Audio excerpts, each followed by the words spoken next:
దైవ మర్మములు sharing God secrets by brother Bhakt Singh.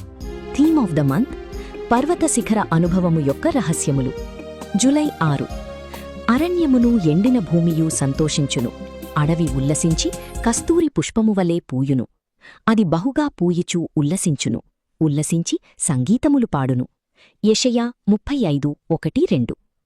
దేవుడు అరణ్యమును ఎండిన భూమియు సంతోషించును, అడవి ఉల్లసించి కస్తూరి పుష్పము వలె పూయును అని చెప్పుచున్నాడు. మనము యేసుక్రీస్తు ప్రభువునొద్దకు రాకమునుపు ఈ ఎండిన అరణ్యము వలె ఫలములు ఫలించెదమనని నిరీక్షణ లేనివారముగా ఉన్నాము. ఎడారిలో సామాన్య పుష్పములు కూడా ఉండవు. మన ప్రభువు మనతో, నీవు నిష్ఫల జీవితము కలగి నిష్ప్రయోజనముగా నున్నప్పటికిని కస్తూరి వనము వలె నేను నిన్ను ఒకనాడు చెయ్యుదునని చెప్పుచున్నాడు. యెషయా 27:3లో మనము చూచినట్లు యేసుక్రీస్తు ప్రభువే మన తోటమాలి. నా స్వంత చేతులతో నేను నీకు నీరు కట్టి నిన్ను కాపాడెదనని ప్రభువనుచున్నాడు. కస్తూరి లేక గులాబీ తోటకు కనీసము రోజుకు 3 పర్యాయములైనా నీరుపూయుట అవసరము.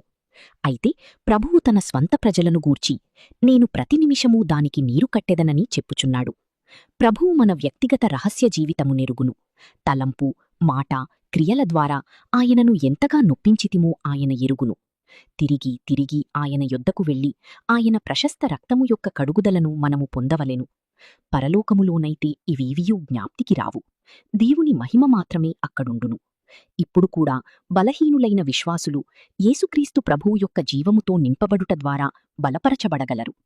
ఆయన రాకడ కొరకై మనలను మనము సిద్ధపరచుకొనుచుండగా యెషయా 35:4 మాత్రమే మన నిరీక్షణగాయున్నది. మన రక్షకుడును మృతులలో నుండి తిరిగి లేచిన యేసుక్రీస్తు ప్రభువు యొక్క జీవమొక్కటి మనలను పరిశుద్ధులనుగా చెయ్యును. ఆయని మన పరిశుద్ధత. దైవ మర్మములు షేరింగ్ గాడ్ సీక్రెట్స్ వినినందులకు వందనములు. అలసిన వానిని ఊరడించు మాటలు. A word in season to the weary. July 6. దేవుడు తన స్వరక్తమిచ్చి సంపాదించిన తన సంఘము. అపోస్తలుల కార్యములు 20:28. ఈ దినములలో చర్చ్, సంఘము అను పదము చాలా తేలికగా, నిర్లక్ష్యముగా వాడబడుచున్నది. ప్రజలు లూథరన్ చర్చ్ లేక సెయింట్ జాన్స్ చర్చ్ మొదలగు వాటి గూర్చి మాట్లాడుచుందురు. కాని బైబిలులో ఏ భవనము కూడా చర్చ్ అని పిలువబడలేదు. ఆ విధముగా ఉపయోగించుట మానవ తలంపు నుండి వచ్చినది.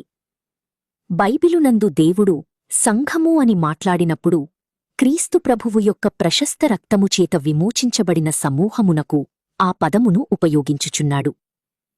ఎఫీసీయులకు వ్రాసిన పత్రికలో సంఘమునకు 7 పేర్లు ఇవ్వబడినవి. క్రీస్తు శరీరము, ఒక నూతన వ్యక్తి, పరలోకపు కుటుంబము, దేవుని కుటుంబము, దేవుని ఇల్లు, దేవుని ఆలయము, క్రీస్తు వధువు. ఎఫెసీ 1:23, 2:15, 3:15, 2:19, 2:19, 2:20, 2:21, 2:21b, 5:32. ఈ పేర్లన్నీయూ కూడా దేవుని ప్రజలకీ వర్తించునుగాని భవనములకు కావు. ఎక్లీసియా అను గ్రీకు పదము సంఘము అని అనువదించబడినది, అనగా బయటికి పిలువబడిన ప్రజలు అని అర్థము. యేసుప్రభువు తన శిష్యులతో, నేను మిమ్మును లోకములో నుండి ఏర్పరచుకొంటిని, అందుచేత లోకము మిమ్మును ద్వేషించుచున్నది అని చెప్పెను. ఆ విధముగా మనము లోకములో నుండి పిలువబడినవారము. అందువలన ప్రభువు మనలను ఎక్లీసియా అని పిలుచుచున్నాడు. దేవుని సంఘము ఒక భవనముతో పోల్చబడినది. చాలా రాళ్ళు, సిమెంటు నీవు కలిగియుండవచ్చును. మీరు ఒక ఇంటిని కట్టుటకు వాటిని నీకిష్టమొచ్చినట్లు కలుపలేవు. అర్హత కలిగిన ఇంజనీర్ చేత నమూనా, ప్లాన్ సిద్ధము చెయ్యించి ఆ నమూనా ప్రకారము కట్టుటకు నిపుణతగల పనివారిని ఏర్పరచుదురు. ఆ పని జరుగుచున్నప్పుడు పనిమీద నియమించబడిన పర్యవేక్షకులుగాని, పనివారుగాని ఆ ప్లాన్లో ఎట్టి మార్పులు చెయ్యుటకు అధికారము కలిగియుండరు. ఆ విధముగా దేవుని ఇంటిలో ప్రధాన శిల్పియైన యేసుక్రీస్తు ప్రభువు, సజీవమైన రాళ్లమైన మనము దేవునికి పరిశుద్ధ నివాస స్థలముగా కట్టబడుటకు తన పరిపూర్ణమైన ప్రణాళికను తన సేవకులకు బయలుపరచెను. వారు దేవుని పనిని పర్యవేక్షించుటకును, పనిలో తోడ్పడుటకును నియమించబడిదరి గాని పరలోక ప్రణాళిక నుండి తప్పించుటకు వారికి అధికారము లేదు. దేవుని సేవకులమైన మనము దేవుని బయలుపరచిన ప్రణాళికకు నమ్మకముగా నుండునట్లు శ్రద్ధ వహించవలెను. మానవ జ్ఞానమునకు సంబంధించిన భూసంబంధమైన ప్రణాళికననుసరించి నిర్మించరాదు. దేవుడు ఇంగ్లాండు ప్రణాళికననుసరించిన చర్చ్ లేక మెథడిస్టు ప్రణాళిక లేక మానవ కల్పితములైన ప్రణాళిక చొప్పున నిర్మించడు. ఆయనకు తన సంపూర్ణమైన సమగ్రమైన ప్రణాళిక కలదు. ఆయన నాయకత్వము క్రిందకు ప్రభుత్వము క్రిందకు వచ్చుటకు ఇష్టపడువారికి ఆయన దానిని బయలుపరచును.